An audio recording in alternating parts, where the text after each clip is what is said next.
Salut les amis, c'est Feng, bienvenue à tous dans cette nouvelle revue d'analyse hebdomadaire. Alors nous sommes le 22 septembre 2018, j'espère que vous passez un excellent week-end. Donc on va voir ce qui s'est passé sur les marchés cette semaine par rapport aux projections de la semaine dernière. Et bien sûr, donc les projections pour la semaine qui vient. Allez, c'est parti. Too many thoughts on my mind, I can't sleep at night, so I just keep writing. I don't need no help, I don't need opinions, so don't waste my time then. I just been living online, my city don't show me no love and that's fine. Alors EURUSD, donc cette semaine il y a eu vraiment de belles opportunités. Donc dans un premier temps, comme vous voyez dans les scénarios que j'ai mis la semaine dernière, il y a un des scénarios qui était juste un décollage d'EURUSD qui est là, d'accord. Donc vous voyez d'habitude je mets toujours soit un rebond, soit une casse sur un retest, mais là j'ai mis uniquement donc un décollage. Pourquoi? Parce qu'on était déjà sur donc une zone clé pour un décollage d'EURUSD. Donc comme je disais dans la revue précédente, on est dans un bloc de contrat haussier. D'accord, on est dans un bloc de contrat haussier. On a un niveau de retracement optimal par rapport au swing qui est ici. D'ici à ici, on a un retracement optimal. On est au niveau du 50% du Fibo. D'accord, donc le retracement optimal, pardon, il vient de ce swing là à celui-là. Et on a donc vous voyez, donc le 62 qui est ici. D'accord, donc on avait non seulement le 52 sur un swing, le 50 sur un swing, le 62 sur un swing, un bloc de contrat, d'accord. Donc vraiment il y avait de fortes possibilités. Donc on peut passer une trendline ici. Et donc voilà, on avait une continuation de la hausse. Et même si on a des blocs baissiers, alors ça je l'expliquais à mes étudiants, pourquoi il y a deux raisons pour lesquelles EURUSD avait plus de chances de décoller. Donc les probabilités étaient dans ce sens-là. Donc la première, c'est que en ce moment, pour ceux qui suivent un petit peu l'actualité économique, Trump est en conflit avec la Chine et il est en train d'imposer donc c'est des nouvelles taxes à l'importation. Et ça fout un petit peu le bordel au niveau des entreprises américaines. Même Apple s'est plaint de ça et a dit que les prix allaient devoir augmenter. Donc à partir de là, les investisseurs, les spéculateurs trouvent, et de manière très logique, pensent qu'il y a un problème au niveau de l'économie américaine, qu'il y a un risque, d'accord. Il y a un risque par rapport à cette nouvelle loi. Donc ça c'est la première raison. Ce que je viens de dire là, ça se répercute sur le dollar américain, d'accord. Donc on peut le voir si vous ouvrez l'indice dollar, vous allez le voir. Alors attendez. Voilà, donc si vous ouvrez l'indice du dollar américain, vous allez voir que donc les patterns étaient dans ce sens-là. On a une chute du dollar, d'accord. On a une cassure et un retest donc du 95 institutionnel, et en même temps c'est une cassure et un retest donc de ce bas de canal. D'accord, donc vous voyez la trendline qui est ici, on a une cassure, un retest et un rejet. Donc là, une cassure, un retest du 95 également. Et donc, par la suite, on a encore, d'accord, par rapport à toute cette zone-là, donc on a une résistance qui est ici, on a encore une cassure, un rejet, et là donc on a eu donc une nouvelle cassure et éventuellement un rejet. Donc on va voir pour cette semaine, d'accord. Mais quand vous avez le dollar qui est faible et qui montre des patterns du price action de chute, vous n'avez pas envie de vendre EURUSD, d'accord. Et le piège il était là.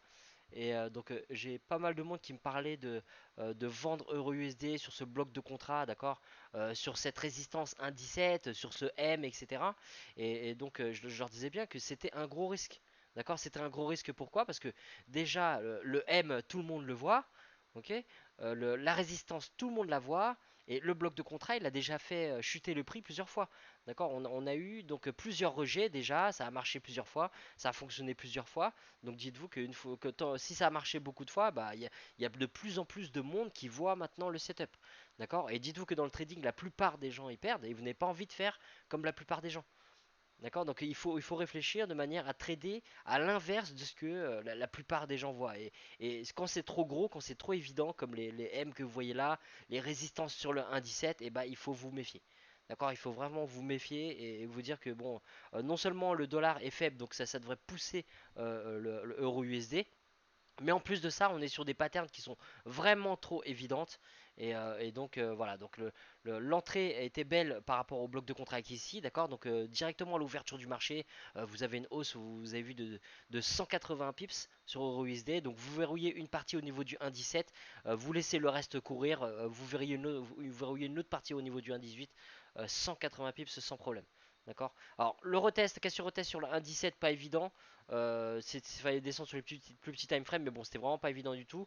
L'autre entrée qui était possible et qui était belle, d'accord, donc ça je vous le montre, je l'ai attrapé, c'était en H1. Alors justement, donc vous voyez cette chute là, d'accord, donc certaines personnes m'ont dit ah ouais c'est super, ça a bien chuté du 1,17, etc. C'est bon, c'est parti. Et pour moi, c'était pas une chute du tout, mais c'était une opportunité de rentrer. D'accord? Pourquoi? Alors je vais vous montrer dans les projections après, mais donc on place la trendline, on voit donc la tendance haussière, on sait que le dollar est faible, on sait que la plupart des retail traders vont se faire punir parce qu'ils tradent ce genre de pattern vraiment trop évidente, ok? Que ce niveau-là a déjà rejeté pas mal de fois le prix, donc il a absorbé pas mal de vendeurs. Donc à partir de là, donc il y avait un petit bloc de contrat en H1 qui était facile à prendre, mais il fallait comprendre la situation globale du prix, d'accord? Il fallait comprendre que l'euro USD avait plus de chances de décoller. Alors le bloc de contrat, donc il est ici, donc c'est celui-là, d'accord? Donc je vais le dessiner.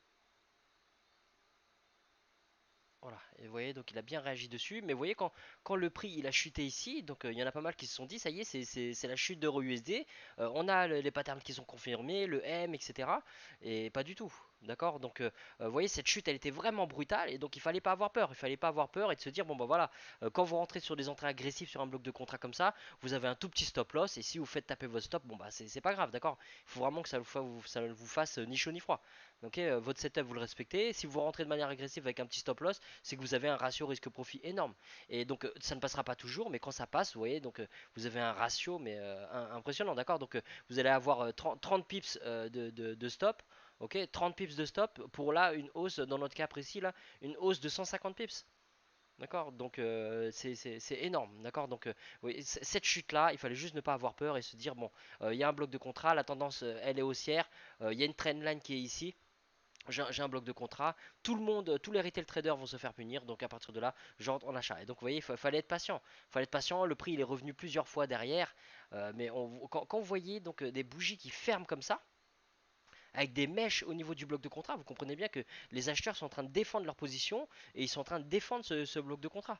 D'accord? Donc ça doit vous rassurer et de vous dire, bon, bah à aucun moment, de toute façon, votre stop loss il a été approché, votre stop loss il est en dessous du bloc de contrat. Ok, il est dans ces eaux-là.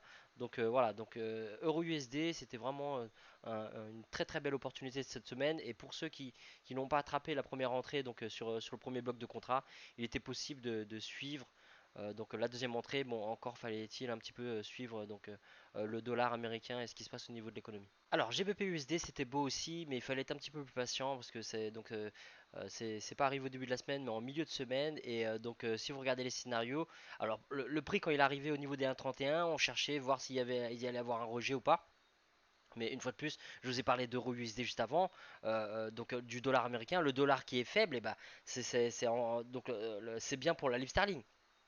D'accord. Donc à partir du moment où la devise reine, le dollar est baissier, et bah, dites-vous que la plupart des autres devises donc, sont haussières. D'accord. Donc à partir de là, GBP USD, il y avait plus de chances de décoller. Donc est-ce qu'il y a eu un rejet? Est-ce qu'on a eu des patterns à ce moment-là? D'accord. Donc on n'a eu aucune pattern. Aucune pattern de rejet par rapport au scénario rouge. Par contre, le 1,31 a cassé directement. Donc là, on a eu une belle cassure et on attendait notre pullback. Le pullback qui n'arrive jamais, d'accord. Le pullback qui revient pas. Et des fois, le pullback qui n'interviendra même pas, d'accord. Des fois, le prix retracera juste un petit peu et partira sans vous. Faut être préparé à ça, d'accord. Et par chance, qu'est-ce qui s'est passé? Donc, vous voyez ici, là, le 19 septembre, on a eu donc le retest donc, de notre 1,31. D'accord. Et donc, quand vous voyez que le prix il chute au niveau du 1,31, il est rejeté fortement et il ferme donc à ce niveau-là 30 pips au-dessus du 1,31 et ben vous avez votre entrée qui est possible à ce niveau-là. D'accord. Donc si vous cherchiez des patterns un peu plus clairs pour entrer un peu de manière un peu plus safe, vous pouviez passer en H1 et vous allez voir que vous voyez après le retest qu'il y a eu ici, on a eu une belle englobante qui est ici. D'accord. Donc l'englobement de Casey elle est vraiment belle, mais le seul souci c'est qu'on est au milieu du range entre les deux instits. On est entre le 1,31 et le 1,32. Donc bon, ça reste raisonnable, il y a 50 pips, de quoi vous mettre à break-even dès que vous arrivez au 1,32. Ok, quand vous arrivez au niveau du 1,32, vous mettez à break-even, vous laissez le reste, et vous voyez très bien que dans le cas précis là, le prix ne revient jamais vous sortir à break-even et continue de décoller. D'accord. Donc sur une entrée plus safe, vous rentrez à 1,30 et le prix décolle jusqu'à 1,33. D'accord. Donc 170 pips de potentiel. Ok, 170 pips de potentiel. Et sinon sur une entrée plus safe, donc à la fermeture de l'englobante, et ben 150 pips à prendre sur GBP USD. Donc après, j'ai pas eu le temps de faire la mise à jour du scénario, mais vous savez très bien que sur le 1,32, donc il y avait des possibilités de cassure retest ou de rebond, donc il n'y a rien eu, il y a une cassure carrément. Et donc sur le 1,33, ceux qui ont attrapé donc le rejet du 1,33, eh ben, vous voyez, vous avez même pu capitaliser sur cette chute. Donc ceux qui ont attrapé cette opportunité, bravo à vous. Sinon, bah, ceux qui ont attrapé le buy, c'est pareil. Alors, USD JPY, donc dans un premier temps, qu'est-ce qui s'est passé? On était au niveau de l'instit au début de la semaine dernière, au niveau du 112, d'accord, au niveau institutionnel. Et donc, on cherchait une cassure, un retest dans un sens ou dans un autre, d'accord. Et qu'est-ce qui s'est passé? Le prix dans un premier temps, il a fait quoi? Il a chuté par rapport au 112, d'accord. Donc il a chuté, il est revenu, il a retesté. Donc on a cette espèce de doji, d'accord, qui pouvait prêter à confusion et qui pouvait valoir de retest, d'accord. Pour les entrées les plus agressives, on pouvait rentrer là. Donc on a la chandelle d'après également. Donc c'était possible de considérer de manière agressive que là, on avait une sorte de cassure et de retest. Donc quand on a cette bougie là, ça fait peur. Mais après, quand on a un rejet comme ça et une bougie de force, donc de chute baissière, donc on avait une possibilité de rentrer. D'accord. Donc il était possible de rentrer. Et le prix il est quand même descendu jusqu'à 11,64. D'accord. Donc il y avait à peu près 35 pips de chute. Donc dans le meilleur des cas, vous avez verrouillé une partie de votre profit, vous vous êtes fait sortir à break-even juste après. Et dans le pire des cas, bah, vous avez pris une petite perte, d'accord. Donc ça c'est pas méchant. Voilà. Donc par rapport au début de la semaine sur UJ, c'était ça. Alors maintenant, comme j'enseigne aussi à mes étudiants, vous voyez, donc quand vous voyez ce genre de pattern avec un marteau énorme comme ça. Et que vous êtes en position de vente juste un peu au-dessus et à la fermeture de votre bougie, c'est pour ça que je vous dis qu'en swing, vous pouvez surveiller, manager vos positions juste en regardant donc toutes les 4 heures comment ça ferme. Et bah vous fermez, d'accord, vous fermez votre position. Vous n'avez pas envie de rester dans un trade alors que vous avez un tel rejet en termes de price action, un tel rejet au niveau du prix. Ok. Ou la moindre des choses, c'est de se mettre à break-even. Ok. Mais donc il était possible de se sortir, de s'en sortir bien de ce rejet du prix et du décollage. Parce que le marché nous a montré des patterns clairs de renversement du prix. Ensuite, cassure retest du 112 dans l'autre sens. C'était compliqué. Vraiment, il fallait passer en H1 pour commencer à chercher des patterns. En H4, c'était impossible de l'attraper comme ça. D'accord. On a une cassure et un rejet dans un premier temps. Donc vous voyez le railroad qui est là, mais quand on voit ce genre de pattern, on a plus envie de vendre que d'acheter. D'accord. Donc on attend, on a une cassure et donc vous voyez donc la bougie de force elle vient ici et on a le marteau qui est ici. D'accord. On a vraiment le marteau qui est ici où on peut chercher donc à rentrer à ce niveau-là. D'accord, mais bon, c'était pas très clair et l'idéal pour moi, ça aurait été quand même que le marteau il touche les 112, ce qui n'a pas été le cas. D'accord, donc moi personnellement par rapport à mon plan de trading, quand c'est comme ça, je ne touche à rien. D'accord, mais donc si vous rentrez de manière agressive sur ce genre de setup, il était possible d'attraper, vous voyez. Alors la complication c'était le 112,50 qui était à ce niveau-là. Vous voyez, on a eu un rejet, c'était risqué, il fallait verrouiller une partie du profit. D'accord, mais si vous êtes rentré par rapport au marteau, donc à 112 à peu près 10, 112, 12, donc vous étiez à peu près à une trentaine de pips, 38 pips de l'instit qui est là, ok. Et donc derrière il y a eu encore à peu près une trentaine de pips, donc vous voyez 60 pips en tout si vous avez attrapé l'entrée de manière agressive sur UJ. Alors, AUD-USD, c'était vraiment très beau cette semaine. Donc, vous voyez, dans un premier temps, le marché a ouvert ici. Et donc, on allait chercher donc, un rejet par rapport au bloc de contrat, par rapport au 0,72. D'accord. Donc, ceux qui ont attrapé de manière agressive le bloc de contrat à la vente, vous voyez, aux alentours des 71,90, etc., 71,80, le prix, il a quand même été rejeté jusqu'à 71,40. D'accord. Donc, vous avez 40-50 pips de profit. Si vous n'avez pas verrouillé une partie de votre profit à arriver là et vous n'êtes pas mis à break-even, bon bah c'est quand même imprudent de votre part, d'accord. Donc il était possible donc de verrouiller une partie de votre profit et surtout si vous n'avez pas verrouillé une partie de votre profit, quand vous voyez la fermeture de la chandelle, que ça ferme ici. D'accord, que vous avez à peu près 30 pips, 20-30 pips et que vous avez un marteau énorme qui vous indique un renversement du prix, un rejet du prix.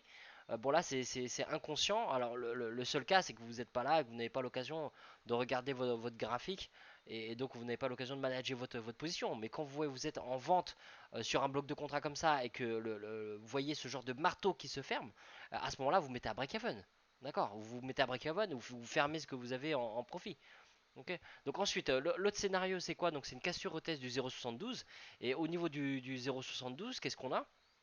On a donc des patterns très très clairs. On a donc une cassure à ce niveau-là. On a un premier rejet. Donc vous voyez par rapport à cette chandelle-là, on voit très bien que donc les market makers donc maintiennent leur position et maintiennent le prix au-dessus de l'institutionnel 0,72. D'accord. Donc soit vous rentrez de manière agressive ici dans un premier temps, mais sinon vous avez une autre entrée possible ici avec le marteau qui est là. D'accord. Donc 72,10. Ok, 72,10, on a exactement 190 pips de hausse. D'accord, 190 pips de hausse, donc là-dessus, vous pouvez le prendre largement 150 pips. D'accord, le tout c'était de verrouiller une partie, arriver au niveau du 72,50. D'accord, gros institutionnel des 250 pips, donc il y avait un risque à ce niveau-là. Mais voilà, donc vous avez une hausse de 190 pips, quasiment 200 pips sur AUD USD cette semaine.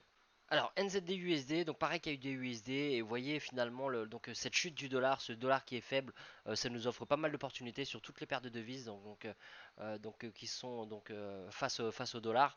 Donc NZD-USD c'était encore plus clair qu'AUD-USD, bon même si AUD c'était déjà pas mal, mais là donc vous voyez on a donc dans un premier temps le rejet par rapport au 0,66 qui est là, le prix il a chuté jusqu'à 65,70, il y avait 30 pips à prendre par rapport au rejet qui était là. Donc soit vous faites sortir un break-even, soit vous prenez une petite perte, d'accord.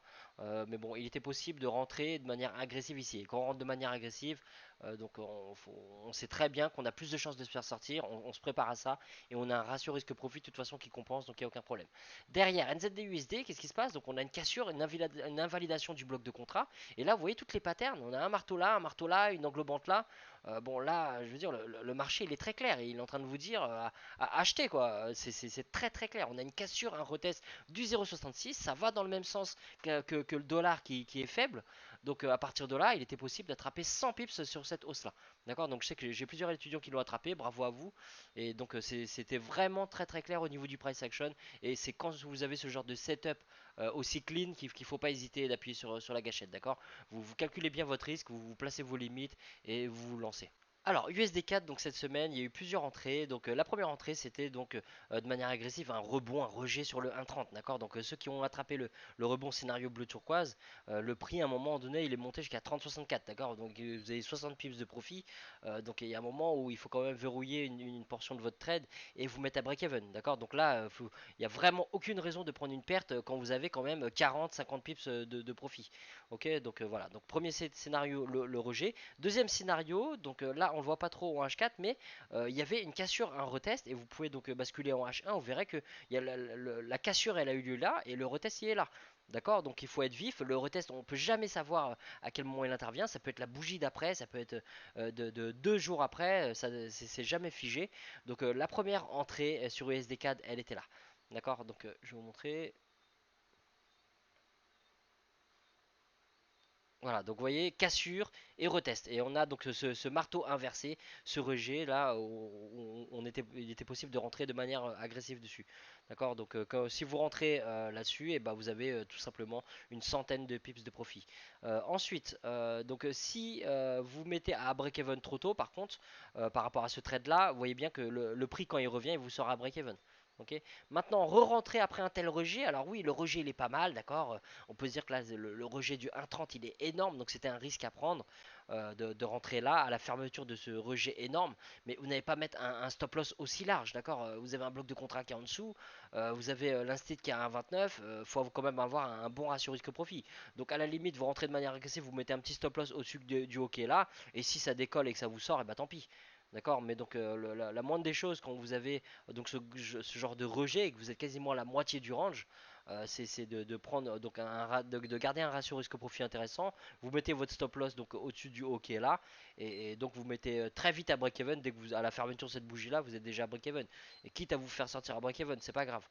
D'accord. Mais voilà, donc la meilleure entrée, elle était ici, il fallait être vif pour une centaine de pips sur USD4. Alors au niveau des indices, donc sur le DAX cette semaine, il y a eu un beau setup.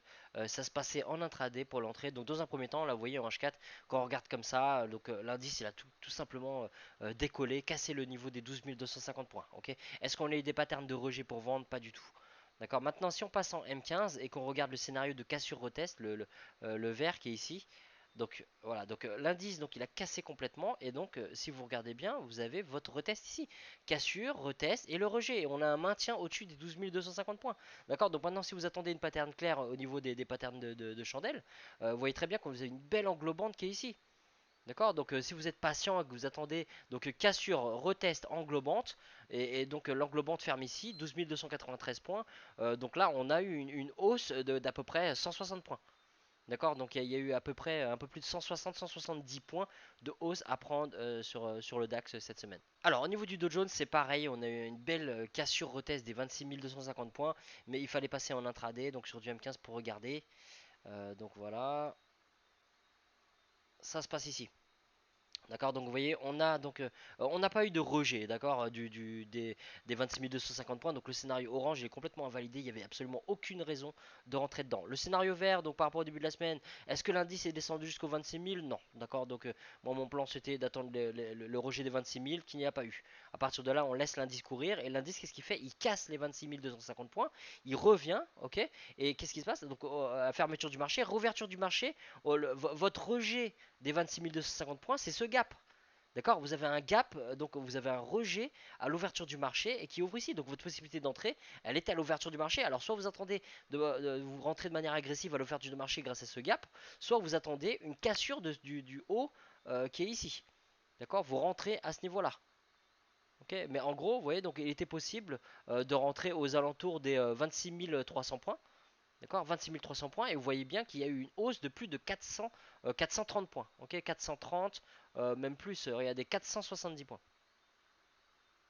D'accord, donc voilà, sur le Dow Jones, il était possible de rentrer, il fallait être plus vif, regarder de manière intraday, mais le setup il est clair, d'accord, on a vraiment une cassure retest, le scénario bleu qui est intervenu à ce niveau-là. Alors pour ce qui est du Nasdaq, c'est pareil, il y a eu une cassure retest, donc le scénario rouge, cassure retest, alors même si derrière ça a été invalidé, il y a eu un gap, donc l'indice est repassé au-dessus des 7500 points, il y avait quand même de quoi faire. Donc je vous montre,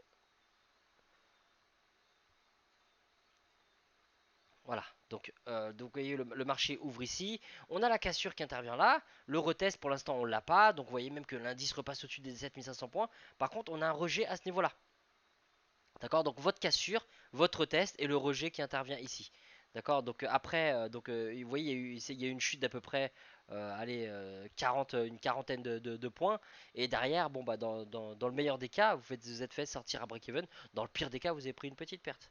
Ok, mais il était possible d'attraper cette cassure retest en intraday sur le Nasdaq. Alors sur le S&P 500, donc je vous ai montré par rapport au scénario de la semaine dernière, cassure retest des 2900 points. On avait la cassure, on avait le retest, on avait le marteau, et donc je vous disais qu'il était possible donc d'entrer donc à l'achat sur le S&P. Donc le scénario a été invalidé directement, d'accord. Le marché il a ouvert, il a cassé, et votre stop loss il est juste en dessous donc du rejet du marteau qui est là. Donc il était possible de prendre 10 points à peu près de perte sur le S&P 500, d'accord. Et donc on voit très bien que ça servait à rien d'avoir un gros stop loss ou de maintenir le S&P parce qu'il y a une belle chute derrière. Alors on a quand même eu un rejet sur le bas du canal, ok. Et donc là où on pouvait se rattraper sur le S&P 500 si on ne lâche pas le marché, c'est que l'indice est repassé au-dessus des 2900 points, il est revenu retester et il nous offre une pattern super claire, d'accord. Donc on a une cassure, un retest, une englobante, et donc à partir de là, donc vous rentrez au niveau des 2910 points, ok. Et donc vous voyez, il était possible d'attraper une trentaine de points donc sur le S&P 500. Donc largement de quoi couvrir une perte de 10 points et derrière un gain de 30 points. Donc même si vous avez attrapé seulement 20 points sur la hausse, vous avez non seulement couvert votre perte, mais vous avez pris du bénéfice en plus. Ok, donc comme quoi il ne faut jamais lâcher le marché, c'est pas parce que vous prenez une perte que vous n'avez pas d'autres opportunités derrière. Et donc voilà, il ne faut pas être démoralisé par une perte, parce que si vous perdez le moral pour une perte et que vous lâchez l'affaire, bah, vous vous laissez de beaux scénarios, de beaux setups donc sur la table, de belles opportunités, donc c'est dommage. Alors EURUSD pour cette semaine, donc là il faut faire attention, on est quand même dans un gros bloc de contrat, même si le dollar est baissier et que l'euro donc a plus de chances de décoller, ça reste des probabilités, d'accord. Tout peut arriver sur le marché, il faut toujours s'attendre à tout, et donc voilà, on est sur un bloc de contrat énorme en daily qui a fait donc chuter le prix pas mal de fois. On va se méfier, d'accord, on a un beau rejet par rapport à l'institutionnel des 1,18, donc on va voir ce qui se passe. La manière la plus safe, la plus prudente de rentrer donc dans EURUSD, ça serait d'attendre tout simplement que donc EURUSD casse et le point pivot mensuel et l'instit des 1,18 et en même temps invalide ce bloc de contrat énorme, d'accord. Donc on va avoir une cassure retest du 1,18 pour se positionner. Pour l'instant, donc rentrer dans une cassure retest du 1,1750, on a une cassure, on est en cours de retest, ça reste dangereux à cause de ce bloc de contrat. Acheter juste en dessous de ce point pivot monthly et en dessous de cet instit, c'est vraiment pas évident et c'est très très risqué. D'accord. Donc moi personnellement j'attendrais une cassure et un retest du 1,18. Sinon, Si il s'avère que l'euro chute parce que on a le bloc de contrat qui réagit, etc. Donc le plus safe, ça serait quand même d'attendre donc une cassure et un retest du 1,17. D'accord, on veut voir le prix repasser en dessous de cette zone-là parce que là, on peut avoir à faire un retracement optimal pour une continuation de la hausse. D'accord, on a eu une belle poussée et le retracement, il est peut-être pas terminé. On est au niveau du 1,1750, on a un niveau de Fibo à 38 qui est ici, mais si vous regardez bien par rapport au bloc de contrat. Alors j'aurais pu mettre un bloc de contrat qui est ici. D'ailleurs, je vais le mettre. Voilà, vous avez un bloc de contrat qui est ici. D'accord. Et donc, si le bloc de contrat il correspond à un retracement optimal. D'accord. Vous voyez très bien, 62 à 79. Sur un autre swing, on a le niveau 50 du Fibo qui est là. On a 62 qui est là. Donc, vous voyez, on a une zone qui est très très forte ici. Donc, pour acheter. D'accord. Sans compter la trendline. Donc, voilà, on pourrait avoir à faire un retracement plus ou moins profond. On va chercher les patterns de price action pour voir idéalement à quel moment se positionner. Dans tous les cas, si vous rentrez à l'achat par rapport à ce retracement-là, méfiez-vous du 1,1750. Pensez à vous mettre à break-even et verrouiller une partie de votre profit. Alors, GBP USD, on est en plein sur un bloc de contrat, d'accord, qui a fait cette belle hausse ici. Donc, ne vous faites pas avoir par cette chute-là, ça ne veut absolument rien dire. Les market makers ont tout simplement peut-être pris du profit. Il y a pas mal d'acheteurs qui ont décidé de vendre leur position parce qu'ils ont bien capitalisé sur cette hausse et ils se sont dit, bon, bah voilà, il faut pas être trop gourmand, faut déjà prendre des profits. Et c'est ce qui a créé cette chute derrière, d'accord. Donc, ce qu'il faut vous dire, c'est que la tendance, elle reste haussière, d'accord. Il faut se dire que là, la tendance, elle est haussière. Alors, je parle en H4, hein, vous voyez, la tendance, elle est haussière depuis mi-août. À partir de là, la forte probabilité, ça reste quand même d'acheter les chutes. Et là, on est sur un beau bloc de contrat. On a un retracement optimal, vous voyez, 70,5, 79. Donc voilà, négligez pas cette possibilité d'acheter et donc pour un décollage de GBP USD. Maintenant, si GBP USD, ce que vous pouvez faire donc pour acheter, c'est attendre une cassure retest du 1,31. Ça serait plus safe, d'accord. On peut rentrer sur le bloc de contrat, mais le 1,31 là il gêne. Donc, si vous rentrez là, faites très très attention au 1,31. Mettez-vous à break-even directement, quitte à vous faire sortir, c'est pas grave. Vous trouverez certainement une autre possibilité de rentrer.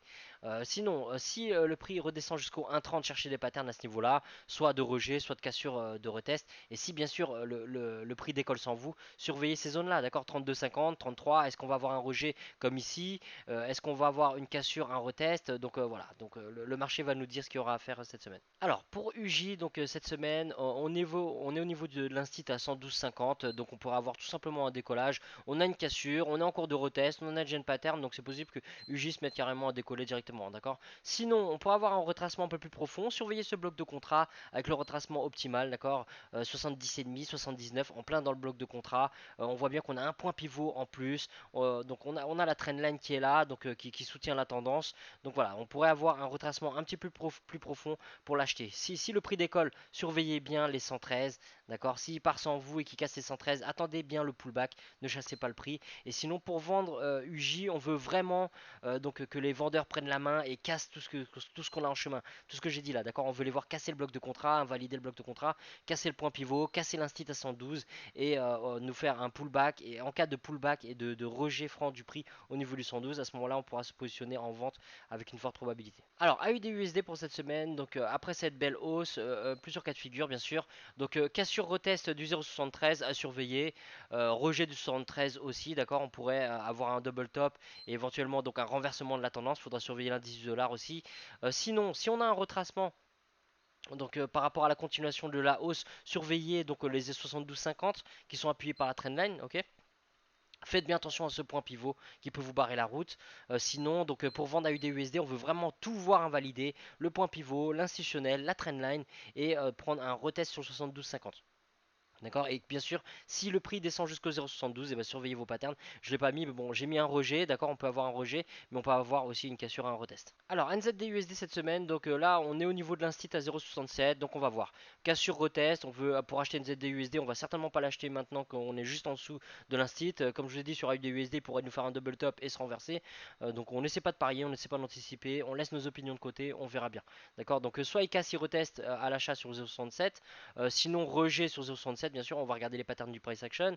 Si NZD-USD chute, à ce moment-là, on peut éventuellement donc prendre un achat pour une continuation de la hausse. D'accord, on a le bloc de contrat qui est là, on a un retracement optimal, on a le 0,66 institutionnel qui soutient, on a la trendline. Donc voilà, donc surveillez bien le scénario bleu. Si NZD-USD chute, ne chassez pas la chute. D'accord, recherchez une belle entrée à ce niveau-là avec un bon ratio risque-profit, petit stop loss, gros take profit.